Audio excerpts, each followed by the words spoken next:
जय हिंद जय भारत में रेबल श्रद्धानंद। निर्मला जी, आज का जो विषय है वो आपके ऊपर है। आप हमारी वित्त मंत्री हैं, फाइनेंस मिनिस्टर हैं, और मैं आपके टीवी के एक प्राइवेट चैनल में दिए गए इंटरव्यू के ऊपर देख रहा था और उसके ऊपर अपनी कुछ प्रतिक्रिया रखना चाहता हूं। मुझे बहुत दुख हुआ आपके कमेंट सुन के मैम। मुझे नहीं पता आप ये आंकड़े कहां से लाती हैं। आपने उस इंटरव्यू में ये कहा मैम कि लोअर मिडिल क्लास जो होती है भारत में, उसकी न्यूनतम इनकम जो है यानी मिनिमम इनकम है वो 6 लाख से शुरू होती है और मैक्सिमम इनकम 18 लाख तक जाती है। मैम, मुझे बहुत दुख हो रहा है कि पता नहीं आपने इकोनॉमिक्स की पढ़ाई कैसे करी होगी।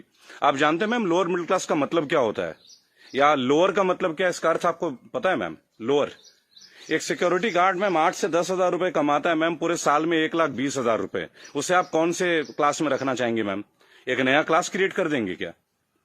6 लाख रुपए मैम, जानते हैं 6 लाख रुपए क्या होता है मैम? 6 लाख में अगर लोअर मिडिल क्लास फैमिली को मिलने लगे ना मैम, वो उसमें से 4 लाख रुपए साल के सेव कर लेंगे। वो अपने बच्चों को आपके सो कॉल्ड इतने अच्छे गवर्नमेंट एडेड एजुकेशन स्कूल्स में पढ़ाएंगे, गवर्नमेंट एडेड हॉस्पिटल से उनकी चिकित्सा करवाएंगे, और आपके इतने अच्छे अच्छे आधुनिक फैसिलिटीज जो पिछले 7 ईयर से बीजेपी गवर्नमेंट प्रोवाइड कर रही है। मैम, इंडिया में हम वर्ल्ड में बहुत अच्छे रैंकिंग में आ रहे हैं, जैसे कि बीजेपी का ग्राफ बताता है। वास्तविकता क्या है वो तो हम लोग जानते हैं मैम। मैंने भी वोट किया मैम, बीजेपी को वोट किया, लगातार 2 बार वोट किया। लेकिन मैं आप जैसे नेताओं की जब सुनता हूं ना मैम स्पीचेस, और आप लोगों के आंकड़े, आपके जो डेटा बैंक, आप ये डेटा बैंक कहां से लाती है मैम, ये सोच के मैं बहुत सरप्राइज रहता हूं मैम।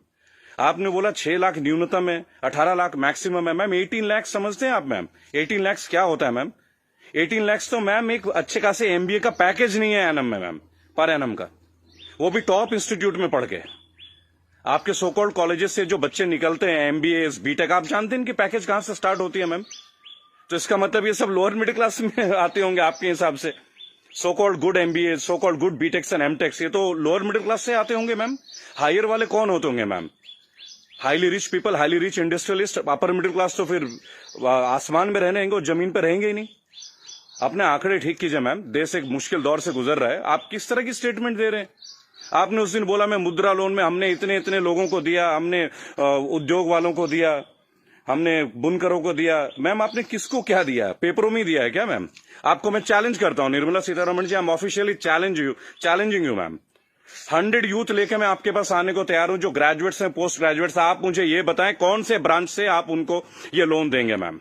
मैं आपके पास ले आता हूं मैम, और मैं नतमस्तक हो जाऊंगा, क्योंकि जब आप 100 को देंगे, अगला 1 लाख यूथ मेरे साथ तैयार होगा मैम। केवल टीवी में आके ऐसे इंटरव्यूज मत दीजिए मैम। आप लोग अपने घरों में बैठ के थाली पीट रही हैं और आके अपने ये वक्तव्य सुना रहे हैं। अरे आप लोगों को अंदर आइए मैम, लोगों के बीच आइए। आपको तो अभी तक लोअर मिडिल क्लास फैमिली के डेफिनेशन नहीं मालूम है। और मैम, एक सवाल है मेरा आपसे और मोदी गवर्नेंस से।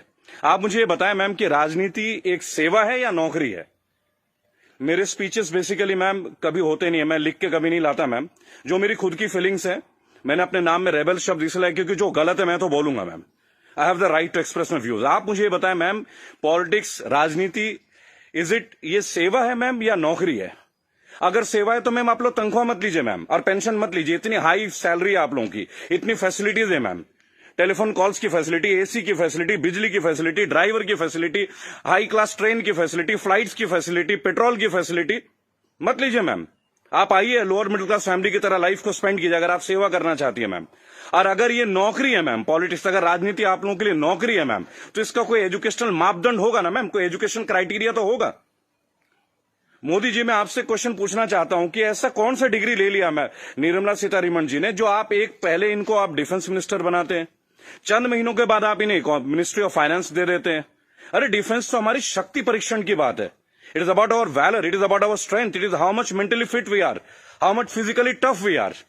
How can you give a position, both the position to a same person?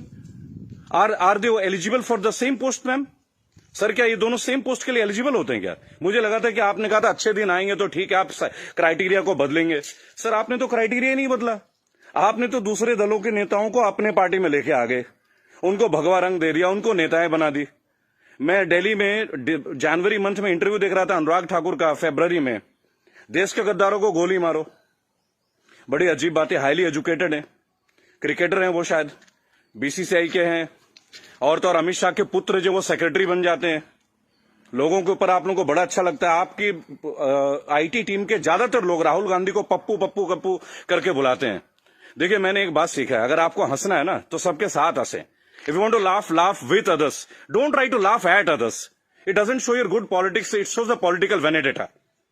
अभी प्रियंका गांधी जी ने बसों का इंतजाम किया तो बहुत सारा हवा मच गया कि भाई ये गाड़ियों टेम्पो हैं, वो हैं, फलाना है, ढहका है। अरे सर, आप 2000 बसें लगा दीजिए ना। चलो उन्होंने ऑटो दे दिए, टेम्पो दे दिए, पर उनको कुछ फीलिंग तो रहा, वो दे तो रहे हैं। आप लगा दीजिए 2000 के बदले 4000 बसें। किसने रोक रखा है आपको? उन्होंने तो ये तक कह दिया कि भाई हमारे बसों में आप बीजेपी का झंडा भी लगवा लें। गलत कर दिया क्या सर? उसमें भी आप लोग शोर मचाना लग जा रहा है। ऐसा लगता है जैसे you are always ready to fight instead of getting it worked. अच्छा देखिए, मैंने नितिन गडकरी का भाषण सुना टीवी में, ये लास्ट वीक की बात है सर। उन्होंने कहा स्वदेशी अपनाओ। चलिए सर, अपना लेते हैं, पर मुझे बताएं, मेक इन इंडिया और मेड बाय इंडिया, इन दोनों का डिफरेंस आपके मिनिस्ट्री का कोई एक मिनिस्टर मुझे दे सकता है क्या? मेक इन इंडिया है क्या सर?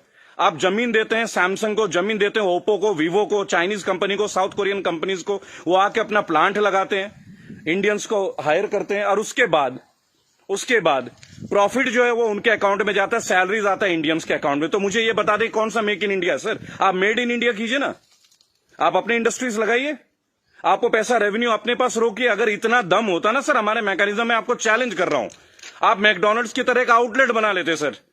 25 रुपए का बर्गर बेचने वाला भी लाखों करोड़ों रुपए डॉलर्स में कन्वर्ट करके इंडिया से लेके जा रहा है। आप छोड़िए मोबाइल फोन तो बहुत बड़ी बात है, 20-20, 50-50 हजार की बात है। आप बर्गर बनवा दीजिए सर, आप ब्रेड्स बनवा दीजिए, रेवेन्यू यहां जनरेट करवा दीजिए सर, मेड इन इंडिया कर दीजिए। What is make in India sir? आप कहते हो स्वदेशी अपना, फॉरेन की कंपनी को आप जमीन अलॉट कर रहे हो, राइट? और आप कहते हो चाइना का बहिष्कार कर दो। आप मुझे बता दें बीजेपी के कौन से नेता के पास इंडिया वालों का फोन है सर? और बीजेपी छोड़िए किसी भी पार्टी, मैं यहां किसी और पार्टी का माउथ पीस नहीं हूं सर, क्योंकि मुझे देखा गया है, मैं देखता हूं ये चीज। अगर मैं आपके पॉलिटिकल किसी फेलियर के बारे में बात करूं तो लोग तुरंत बोलेंगे भाई ये तो कांग्रेस का आदमी है। It's very cheap sir, it sounds very cheap. ठीक है सर, आपसे पहले हमने कांग्रेस को भी वोट दिया, क्या गलत किया सर? गलत क्या किया भाई? जो मेजोरिटी में आएगा उसको तो वोट देंगे ना। मुझे ऐसा लगता है कि आप ऑपोजिशन को भी नहीं टिकने देते हैं। भाई एक सोशल सिस्टम है, गवर्नेंस के एक सिस्टम है सर। आप अच्छा गवर्नेंस करेंगे पर एक मजबूत ऑपोजिशन, आप तो ऑपोजिशन को ही परचेज कर ले रहे हैं आप लोग। ज्योतिरादित्य सिंधिया को आपने परचेज कर लिया सर, बुरा लगेगा सर सुनने में। ऐसी क्या घुट्टी दे दी सर? एक झटके में एमपी की गवर्नमेंट जो है वो कोलैप्स कर जाती है, वो भी उस दौर में जब कोविड-19 का दौर रहता है। तब आप लोगों को कोविड-19 का अवेयरनेस नहीं होती, तब आपको नहीं लगता कि लोगों के बीच आपको जाना चाहिए। अहमदाबाद में लाखों लोगों की भीड़ आपने कर दिया, नमस्ते ट्रंप कर दिया सर। क्या ये पॉलिटिकल फेलियर नहीं है? आज आप बता रहे अचानक से आपने 25 तारीख को लॉकडाउन कर दिया और 1 महीना तक आप नमस्ते ट्रंप की तैयारियां करवाते रहे sir. What is this sir? झूठी शान का हमें क्या करना है सर? आज सबसे पहले आप अपने नेताओं को बोलें कि वो कुछ भी बोले ना टीवी में, हेल्प तो आप करना नहीं। मेरी बात सुने सर, सब आत्मनिर्भर है। मजदूर कौन सा मर्सिडीज में घूम रहा है सर? उनके पैर में फफोले गिर रहे हैं। मैंने देखा निर्मला जी ने एक स्टेटमेंट दी, एक लेडीज बेचारी सूटकेस में, उसका बच्चा सूटकेस में बैठा हुआ घसीट के ले जा रही है, तो वो जवाब देती है कि राहुल गांधी को वहां नहीं बैठना चाहिए, राहुल गांधी को वहां जाना चाहिए। अरे राहुल गांधी को जो करना चाहिए वो छोड़िए, आपको क्या करना चाहिए? गवर्नेंस आपकी है, सेंट्रल में आप हैं, पिछले 7 साल से आप लोग हैं सर। हमेशा क्या स्टेट को ही फेल करते रहोगे क्या, या हमेशा ऑपोजिशन को गालियां देते रहेंगे आप लोग? सर मोदी जी चाय वाला पीएम बन सकता है, सुना था, देख भी लिया सर, बराबर। बाकी चाय वालों का क्या सर? बाकी लोगों का क्या सर? प्रवासी मजदूर छोड़िए, प्रवासी क्या होता है सर? सब भारतीय मजदूरी तो है। हर पूरा देश तो वैसे भी मजदूरी कर रहा है सर, पूरा देश मजदूरी कर रहा है। आप जितना ग्रोथ दिखा दो सर, ग्रोथ क्या है वो तो लोगों के जेब में आके देखो ना, लोगों के घर में आके देखो, बैंक अकाउंट में आके देखो कि पैसे हैं किन के पास और किन के पास नहीं है। मैं एक रिक्वेस्ट करूंगा सर आपको, आप अपने मिनिस्टर्स को काइंडली एक इंस्ट्रक्शन दें कि वो कुछ भी वक्तव्य दे। बहुत बुरा दौर है सर, इस बुरे दौर में कम से कम स्टेटमेंट्स अच्छे दें। कुछ अच्छा कर ना सके तो अच्छा बोल ही लें, लोग तो अपना कर ही लेंगे ना सर। सड़क में बच्चा मर जा रहा है, माँ बाप उसे कैरी कर रहे, इससे ज्यादा दुखद स्थिति क्या हो सकती है सर? ये कोई पॉलिटिकल बात थोड़ी है। लेकिन मेरा एक सवाल हमेशा आपके साथ रहेगा सर, कि आप एक बात का जवाब जरूर दें, और जो भी लोग इस वीडियो को देख रहे हैं, अगर आपका संपर्क किसी भी पार्टी से है, कांग्रेस से है, समाजवादी पार्टी से है, तृणमूल कांग्रेस के लोगों से, कृपया मेरा वीडियो उन तक पहुंचाएं और उनको बोलें कि ऑपोजिशन इसलिए कमजोर है, केवल एक कारण है, क्योंकि इन पॉलिटिकल ग्रुप्स के जितने भी लोग होते हैं ना सर, जो सो कॉल्ड प्रदेश प्रवक्ता होते हैं, शायद वो बेहद कमजोर हैं। सांबित पात्रा से कैसा बहस कर रहा है, मुझे खड़ा कीजिए सर, मैं बताता हूं सांबित पात्रा से क्या बात करनी है, डेटा के साथ। स्मृति ईरानी के साथ बात करना है, मैं करूंगा सर। मैं उनसे पूछूंगा उनका क्या एजुकेशन क्वालिफिकेशन था जो उन्हें शिक्षा मंत्री बना दिया गया था। आप सीबीएसई का हैंडल, मेरे पास बहुत मुद्दे हैं सर, देश के करंट मुद्दे हैं। और सर चिंता मत कीजिएगा, मुझे आपसे कुछ हेल्प नहीं चाहिए सर, प्लीज। फाइनेंशियली मुझे आपसे कोई हेल्प नहीं चाहिए, आपकी पार्टी से तो कम से कम कुछ भी नहीं चाहिए। मेरे दोस्तों, अगर आप ये वीडियो देखते हैं प्लीज शेयर कीजिए। मैं चाहता हूं कि एक बार मंच पे आने का मौका मिले सर। और अर्नब गोस्वामी जी, आप जो जिनको बुलाते हैं दूसरे ग्रुप के लोगों का, बोलते it is my show, it is my show. God damn it, if it is your show, why are you calling other people man? Don't call them. अगर आपको लोगों को बुलाना है, बात करना है, तो मिलें, बात करें, उनकी सुने। केवल चिल्लाने से आप अच्छा एंकर नहीं बन जाते sir. I am very sorry to say, that is the worst type of journalism I have ever seen. I am very unhappy sir. मुझे लगता था आपके अंदर स्पिरिट है, पर आप तो लोगों को शोर मचा के चैनल ब्लॉक कर देते हैं, उसको बाहर कर देते हैं। What is this way of journalism sir? कि मेरे इस सवाल का जवाब दीजिए। मेरे इस क्या फिल्मी शूटिंग करते हैं क्या सर आप? चलिए सर, मुझे बुलाइए अर्नब जी, एक बार अपने चैनल पे बुलाइए मुझे। 5 स्टैटिस्टिक्स पे बात करूंगा, ग्राफ के साथ बात करूंगा, डेटा के साथ बात करूंगा आपके साथ। उसके बाद अगर आपकी बोलती ना बंद कर दी ना सर, तो मेरा नाम बागी श्रद्धानंद नहीं। मैं बीजेपी के अगेंस्ट नहीं सर, मैं बीजेपी गवर्नेंस के अगेंस्ट हूं। मुझे नहीं लगता भगवा पहनने से ही मैं हिंदुत्व का पहचान करा जाएगा। मेरे अंदर बहुत हिंदुत्व है। कमाल की बात देखिए, मेरी आखिरी लाइन है, गौर से सुनिएगा सर। श्रद्धानंद पति मेरा नाम है, जाति से मैं ब्राह्मण हूं, पढ़ा हूं क्रिश्चियन स्कूल से, saint Mary's English high school. और गर्व से कहता हूं सर, फादर हुआ करते हैं वहां पे, फादर गॉलबर्ट फर्टैडो, अब नहीं रहे सर, हमारे फॉर्मर प्रिंसिपल। क्या कमाल की शिक्षा दी है सर। इतने आईआईटीएन से निकलते हैं सर, कभी आप लोगों की जरूरत नहीं पड़ी सर। मुझे ताज्जुब लगता है, अंगूठा छाप के नीचे एमटेक वाला बंदा काम कर रहा है और हम उनको सुन रहे हैं। What the hell is going on sir? कहां है आपके अच्छे दिन? बुलाइए ना सर एक बार चैनल में। आपके जितने भी प्रवक्ता है ना सर, जितने भी प्रवक्ता है, अगर 10 मिनट का टाइम दे देना सर, उनकी बोलती बंद कर दूंगा। जय हिंद, जय भारत। मैं जानता हूं बहुत सारे लोग मेरे बातों से शायद नाराज हो, पर नाराज होना आपका काम है सर, मेरा नहीं। सही मुद्दे पे तो मैं बात करूंगा, जो नाजायज बात लगती है उसका तो मैं करूंगा सर। रेबल हूं तो रेबल की तरह पेश आऊंगा। जय हिंद, जय भारत।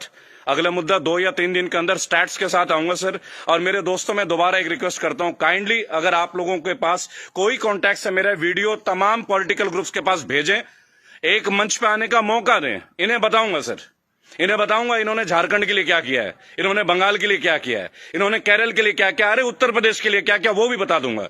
हम भगवा में, उत्तर प्रदेश में सबसे महंगी बिजली हमारे यहां आती है। ये है ना अच्छे दिन।